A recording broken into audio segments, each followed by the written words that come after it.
Several people who live in a North Palm Beach community do not want to be annexed into Palm Beach Gardens, as city leaders are proposing. And those people who live there have now filed a lawsuit that could keep them where they are. Suji Nam spoke with people on both sides of the issue, and she joins us live tonight with the latest on this. Suji?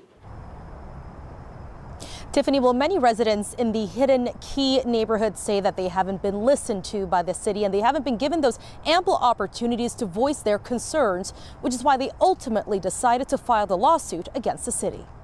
We're better off not in Palm Beach Gardens. Basil Zaloom has been living in the Hidden Key neighborhood near PGA Boulevard and US Highway 1 in North Palm Beach for nearly 40 years. He says he's against the city of Palm Beach Gardens annexation proposal because of changes to taxes, regulations, and emergency services. Their police to have to come over here, to have to come over that bridge. When those bridges go up, it costs a lot of time. And it's also as far as ambulance service and that type of thing. Palm Beach Gardens is hoping to annex 5 zones. Hidden Key is currently under Zone 1.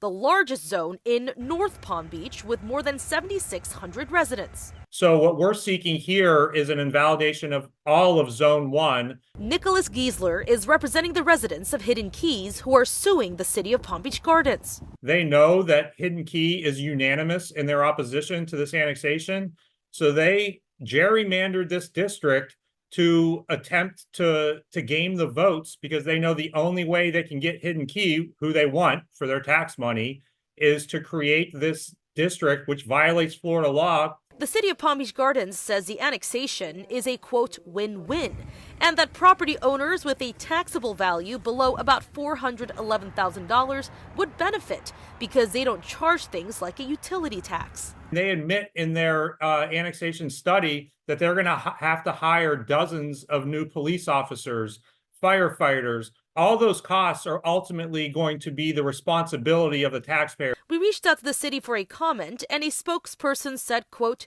"We do not comment on items of pending litigation." As for Basil, he and all of his other neighbors in Hidden Key plan to vote no. The reason they've gerrymandered the zone and made it so large is exactly that reason, okay? That our vote will not matter. And all the residents that are in those impacted 5 zones will have the opportunity to vote either in favor or against the annexation proposal on March 19th. Reporting in Palm Beach Gardens tonight, I'm Suji Nam for WPBF 25 News.